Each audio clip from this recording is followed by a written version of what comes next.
What if I told you that most cave deaths could have been prevented with just basic common sense? Today, we're diving into some of the most tragic yet completely avoidable cave fatalities in history. And trust me, by the end of this video, you'll understand exactly why experienced cavers have one golden rule: never go alone and always tell someone where you're going. Cave exploration draws thousands of adventurers every year, but beneath the surface lies a world where one wrong decision can turn an exciting adventure into a nightmare.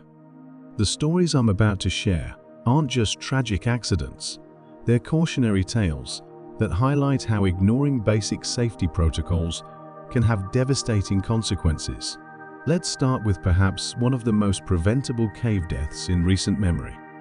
In 2009, John Edward Jones entered Nutty Putty Cave in Utah with his brother and several friends for what was supposed to be a fun family outing.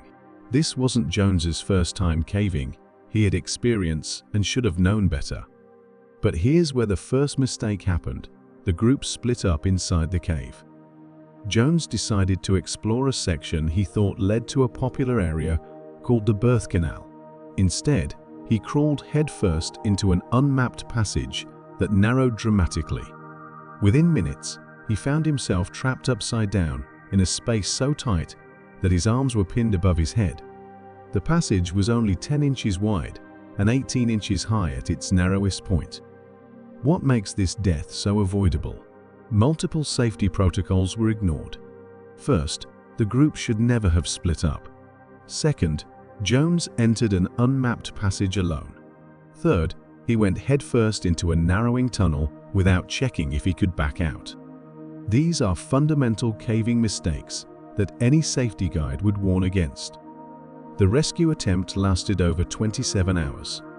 Rescuers managed to pull Jones up about 12 inches at one point, but the pulley system failed, dropping him back down and causing him to slide even deeper. The stress on his body, hanging upside down for so long, ultimately caused his death. Nutty Putty Cave was permanently sealed after this incident. Moving to another completely preventable tragedy, let's examine what happened at Plura Cave in Norway in 2014. This wasn't technically a caving death, but a cave diving fatality that illustrates how ignoring equipment protocols can be fatal. Two experienced Finnish cave divers entered the underwater cave system, but made several critical errors. The divers were using rebreathers, sophisticated equipment that recycles exhaled air by removing carbon dioxide and adding oxygen. However, they failed to properly test their equipment before the dive. One diver's rebreather malfunctioned, causing carbon dioxide poisoning that led to unconsciousness underwater. His diving partner attempted a rescue, but also succumbed, likely due to panic and poor visibility in the silty water. What's particularly tragic about this incident is that both divers were experienced and knew the proper protocols. Cave diving requires redundant safety systems, proper equipment testing, and emergency procedures. The failure to follow these established protocols turned a routine dive into a double fatality.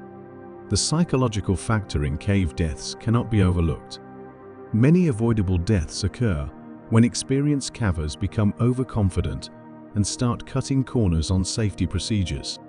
This phenomenon, known as risk compensation, causes people to take greater risks when they feel more secure in their abilities. Consider the case of a solo caver in Tennessee who died in 2018 after attempting to explore a cave system alone during heavy rains. Weather conditions had made the cave dangerous due to potential flooding, but the caver decided to proceed anyway. He was found 3 days later, trapped in a section that had filled with water. The local caving community had issued warnings about the dangerous conditions, but the individual ignored them. This death was entirely avoidable through basic weather awareness and following the fundamental rule of never caving alone. Solo caving is one of the most dangerous activities imaginable, because if something goes wrong, there's no one to help or alert rescue services. Let's talk about another category of preventable deaths: equipment failures that could have been avoided with proper preparation. In 2016, a group of cavers in Mexico experienced a tragedy when their rope system failed during a rappel into a deep pit cave. The failure wasn't due to equipment defect, but improper rigging and failure to inspect gear before use. The lead caver had set up the rope system without properly checking the anchor points. When the first person rappelled down, the entire system failed, sending them plummeting over 200 feet to their death. The other team members discovered that the rope had been damaged and should have been retired long before the trip. This incident highlights the critical importance of gear inspection and proper rigging techniques. Every piece of equipment used in caving should be thoroughly inspected before each trip, and redundant safety systems should always be in place for vertical work. Perhaps the most frustrating category of avoidable cave deaths involves people who get lost in simple cave systems. In 2017, a family group exploring a tourist cave in the Philippines decided to venture beyond the marked tourist area without a guide. They became disoriented in passages that experienced cavers would consider straightforward navigation. 3 family members died of hypothermia after spending over 40 hours lost in the cave. Search and rescue teams found them less than 500 meters from the entrance, in an area that should have been easily navigable with proper preparation and equipment. They had no backup lighting, no emergency supplies, and no navigation tools. Most importantly, they didn't inform anyone of their plans or expected return time. When they failed to return, it took 18 hours before anyone realized they were missing and initiated a search. The common thread in all these avoidable deaths is the failure to follow established safety protocols. The caving community has developed these protocols over decades, often learning from previous tragedies. Yet people continue to ignore basic safety measures, sometimes with fatal consequences.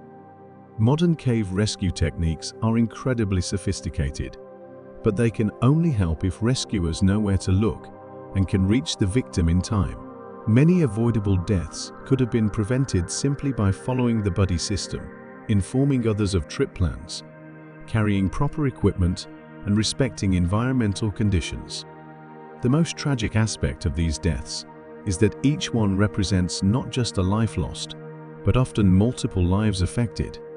Rescue workers risk their own safety attempting dangerous rescues. Families are devastated.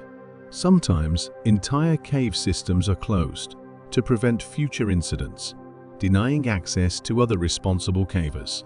These stories serve as stark reminders that caves demand respect and preparation. The underground environment is unforgiving of mistakes that might be minor inconveniences on the surface. Temperature, air quality, navigation, and equipment failure can all become life-threatening issues within minutes underground. If you're inspired to try caving, please learn from these tragedies. Join a local grotto, take proper training, never cave alone, and always inform others of your plans. The underground world offers incredible experiences, but only for those who approach it with proper preparation and respect for its dangers.